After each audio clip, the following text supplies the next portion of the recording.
Teman-teman, saya pengen kasih sebuah kisah seseorang yang benar-benar tidak memandang dunia ini adalah tujuan.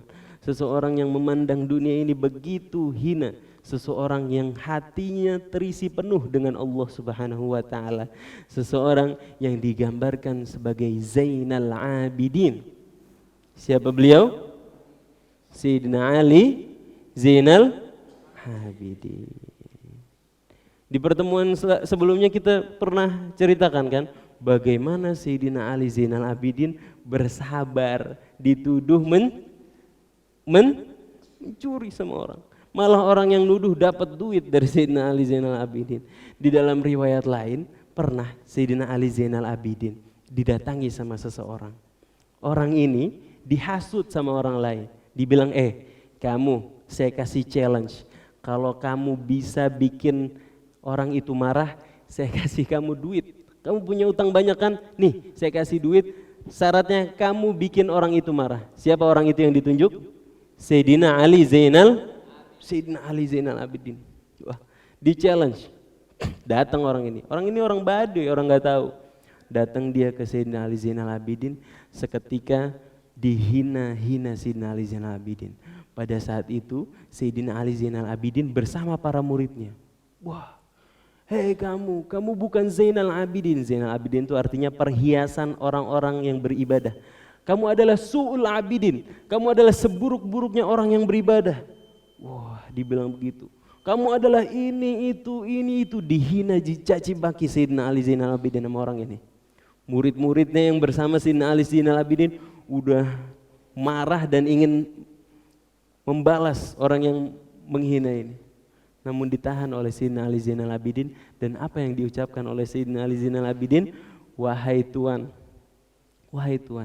ketahuilah apa yang Tuan bilang, keburukan yang Tuan katakan itu gak ada seberapa dibanding keburukan yang saya punya yang Allah Subhanahu wa taala tutup di hadapan Tuan. Apa yang Tuan ketahui tentang keburukan saya jauh lebih sedikit dibandingkan keburukan saya yang ditutupin oleh Allah Subhanahu wa taala. Kalau Tuan mau tahu keburukan-keburukan saya, ayo saya kasih tahu yang lengkap. Yuk duduk sama saya. Saya kasih tahu keburukan-keburukan yang Tuan gak ketahuin.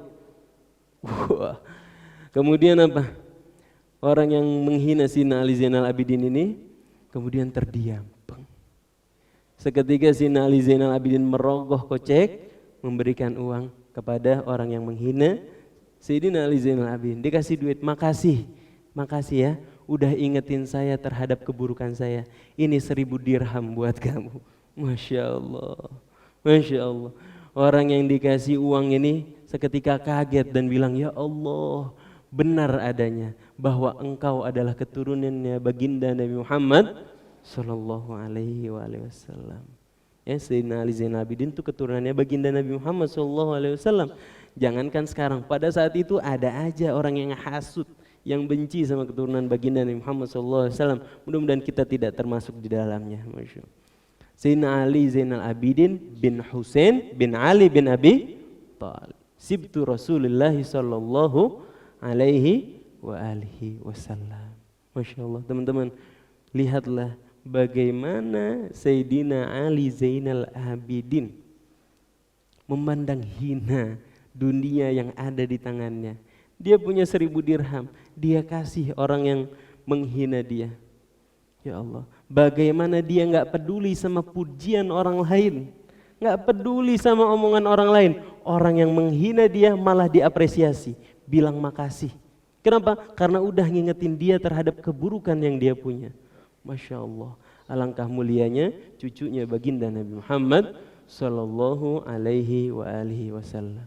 Teman-teman, sekali lagi, para hadirin yang dirahmati Allah Subhanahu wa taala, bapak-bapak, ibu-ibu sekalian, mudah-mudahan kita termasuk golongan orang yang dijaga oleh Allah Subhanahu wa taala, termasuk golongan orang yang dilindungi oleh Allah Subhanahu wa taala, termasuk golongan orang yang berkumpul nanti bersama baginda Nabi Muhammad Sallallahu alaihi wasallam. Jaga betul-betul diri kita, jaga betul-betul. Termasuk teman-teman, jaga hal yang paling berharga yang pernah Allah Subhanahu wa taala kasih kepada hambanya? Apa hal yang paling berharga yang Allah Subhanahu wa taala pernah kasih kepada kita? Sebutkan hal yang paling berharga yang kamu punya. Apa? Apa hal yang paling mahal, yang paling berharga yang pernah kamu punya? Coba. Iman, Masya Allah, cakap. Apa hal yang paling berharga yang pernah kamu punya? Ayo, kelas 12 nih. Apa? Apa? Apa? Iman, cakap. Benda-benda, bentuknya ini wujud ya. Kalau iman adalah Iman adalah kata kerja. Apa yang pemberian yang pernah yang paling berharga yang Allah Subhanahu wa taala kasih kepada hambanya? Silakan.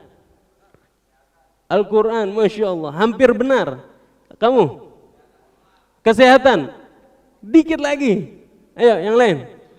Izudin. Orang tua, Masya Allah, hampir benar. Hal yang paling berharga yang pernah Allah Subhanahu wa taala kasih kepada kita? Apa Bilal? Hati. Hal yang paling berharga yang pernah Allah Subhanahu wa taala kasih kepada kita adalah hati kita. Kenapa hati? Karena baginda Nabi Muhammad SAW pernah bersabda, Innallaha la yanzuru ila suwarikum wala ila ajsamikum au wala ila amwalikum walakin yanzuru ila qulubikum wa a'malikum. Hati adalah tempat penglihatannya Allah Subhanahu wa taala.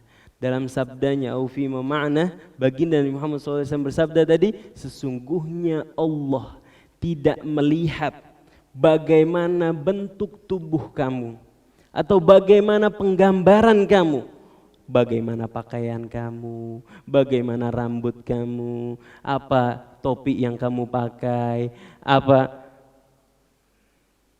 tas yang kamu pakai, atau sepatu yang kamu pakai. Allah Subhanahu wa taala enggak melihat itu.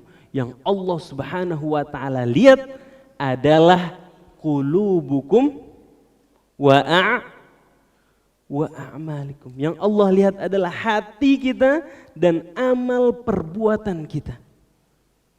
Oleh karena hati adalah tempat penglihatannya Allah Subhanahu wa taala, maka hati adalah harus kita jaga.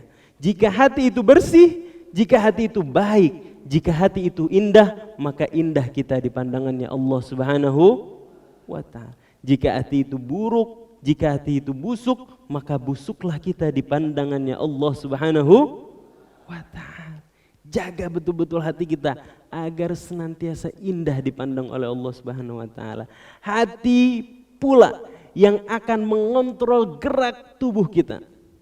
Ala wa inna fil jasadi mudghah. Ketahuilah di dalam jasad kita ada satu gumpal daging. Idza salahat salahal jasadu kullu. Kalau dia benar, maka benarlah segala jasad kita, segala amal perbuatan kita. Wa idza fasadat fasadal jasadu kullu. Kalau dia rusak, maka rusaklah seluruh amal perbuatan kita. Ala wahiya qalbuh. Ketahuilah hal tersebut adalah hati. Hati menjadi penentu gerak-gerik kita. Hati menjadi tolak ukur pandangan kita di mata Allah Subhanahu wa taala. Jaga betul-betul hati kita. Hati juga adalah sesuatu yang akan mengantarkan kita ke surganya Allah Subhanahu wa taala. Karena enggak akan ada orang yang masuk surganya Allah Subhanahu wa taala kecuali man atallaha biqalbin salim, kecuali mereka yang datang kepada Allah Subhanahu wa taala dengan hati yang selamat. Maka jaga betul-betul hati kita dari segala macam penyakit yang ada di dalamnya. Seperti iri, kesombongan, apalagi ujub, riya, pengen dipandang sama orang lain. memasukkan niat lain dalam ibadah kita. Jaga betul-betul hati kita. Kalau hati kita ini kotor, kotor kita di pandangannya Allah Subhanahu wa taala.